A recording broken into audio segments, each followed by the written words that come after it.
Good afternoon.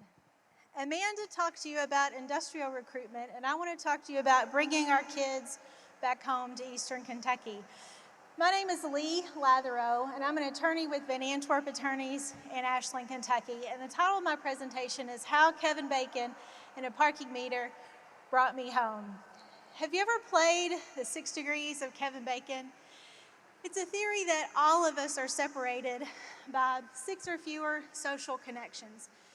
Well, if you're in Kentucky, you know that those 6 degrees are much less than that. It's about 2 degrees in Kentucky, because no matter where you go, you can find someone with a connection to Kentucky. And in my hometown, my hometown of Harlan, Kentucky, there is certainly true that there are not 6 degrees of separation, but 2 degrees of separation. It's a little like shooting fish in a barrel for me to try to find a connection for Harlan County. It's remarkable wherever I go, and people say, "Where are you from?" And I say, "Harlan County." And their lights light up like somehow they're surprised that I'm from Harlan County, but they always want to tell me about a connection that they have with Harlan County. It might have been a roommate in college or a coworker or an in-law, but there is always that connection. I grew up on the Poor Fork of the Cumberland River in Harlan in a little community called Ross Point, Kentucky. And I lived there for 18 years until I went to the Mecca, which is where we all wanted to go, was Lexington, Kentucky. And I spent about 7 years there in undergraduate and in law school. And then I spent another 2 years outside of the 606, but still in Kentucky, working for a judge as a law clerk. And then my husband and I moved to Ohio, where we had our first child. And it did not take me long living in the heartland to realize that I missed the connections of home. My icebreaker in Kentucky when I meet someone is, "Where are you from?" I've done it all day to the vendors upstairs. I want to know where they're from. I want to make that connection. Sometimes I might ask them, "What do you do?" In my hometown now, I might say, "Now, where do you go to church?" Right? We're looking for a connection with people. And when I moved to Columbus, I didn't have that. If I asked somebody where they were from, I really didn't know where it was. It was somewhere in Ohio, I didn't know, unless it was Cincinnati or Cleveland or Columbus, and I didn't have any connections there. And they certainly didn't know where Harlan, Kentucky was. They sometimes had heard of Hazard because of the Dukes of Hazzard, and that's usually close enough for people. If you're outside of Kentucky, they'll get to Hazard. That's close enough for them. So I missed that. And about 2 years after living in Columbus, I found myself, my family situation changed. I was looking at being a single mother, and I knew I couldn't do that. I didn't have my people, I didn't have my village, and I knew I needed the connections of home. I called the judge that I'd worked for, and I said, "Judge, I'm coming home." I longed for my old Kentucky home, to see the redbud blooming in the spring and the kudzu growing, literally watching it before your eyes grow in the summer. So I landed a job interview in Ashland, Kentucky, and I drove the 3 hours south down Highway 23, and I passed the cornfields and the farmlands, and I entered into the foothills of the Appalachia Mountains, and it was just across the Ohio River and into Kentucky, but it was home.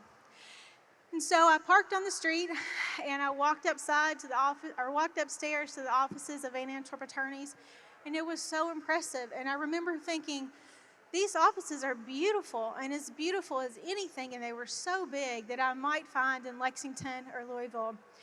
And so when I sat down for the interview, the partners were skeptical about why I would want to come back or come to a small town. I'd lived in Lexington, in Frankfort, and Louisville, and Columbus, and they were questioning, "Why do you want to come to a small town?" But I sat there and I literally said to them, and it was true, because I just parked outside for 25 cents. I put 25 cents in the parking meter and I walked upstairs.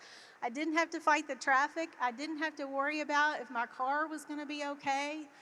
I knew the joy of simple. I knew the fun I'd had as a kid of riding my bike to town, of catching fireflies and putting them in the mason jar, of the connections of family and church. So I knew those benefits all too well.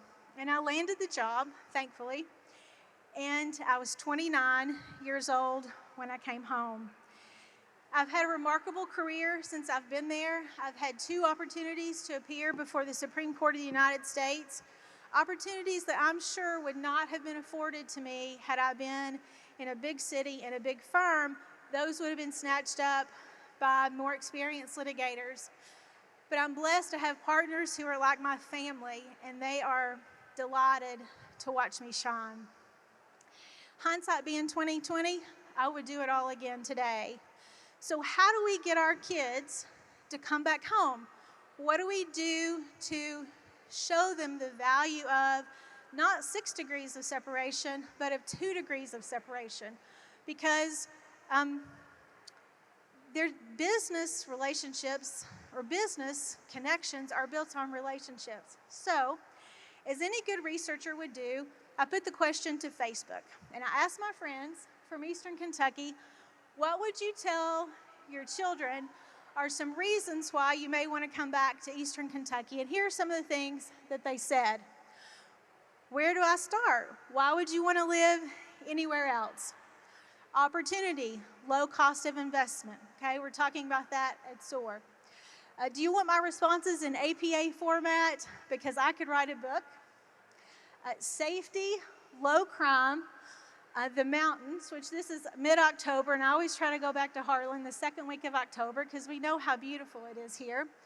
Affordability, incredible school systems, and I loved this one. It says, the Appalachia region quietly raises strong individuals. It instills in them the values of hard work, perseverance, family, God, and kindness. It is the best village.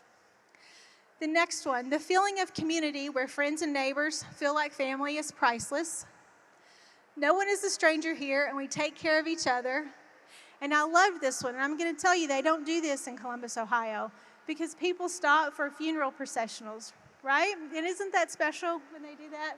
And then someone wrote all of this. So these are all true, all reasons that our kids should want to come back home, and we can encourage them to come back home because it's unique to us and it's unique to our region. What I saw missing from the comments that people said were the connections, were the relationships.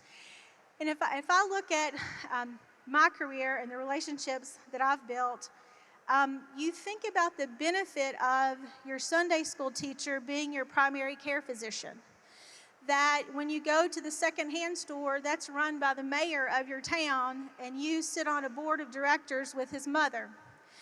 That your partner has, if you want to reduce your 6 degrees to 2 degrees, become friends with Kim McCann, and that'll happen very quickly. Associate yourself with people who have those connections. There's value in that. We need to teach our kids that. So I'm going to put on this hat.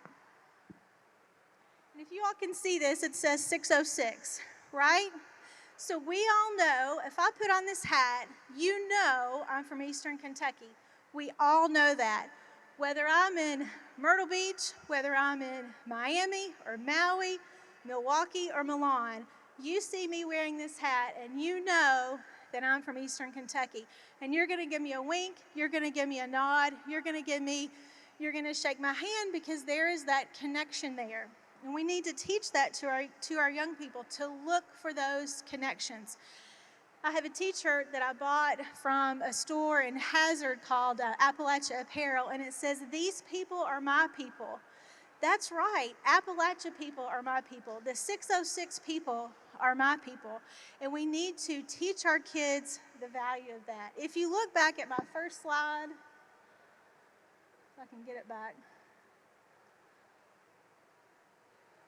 Well, maybe not. There was a slide that had a web. So our connections look like a web. If you think my connection to you and your connection to someone else, it is absolutely this spider web. We need to understand that our connections from Appalachia are much like that. They are architects and engineers and investors and bankers and physicians and website developers and grant writers, the people who are in this room and people who are coming here to try to help you develop your business. They are here and they are our people. E.B. White wrote in Charlotte's Web that a spider's web is stronger than it looks. Individually, the strands are frail and delicate, but when woven together into a web, they are unbreakable. And our Appalachian connections are much like that. They're often delicate, but rarely broken. So I would encourage you, we want to bring our young people home to develop our connections, use them, and bring our young people back to the 606. Thank you.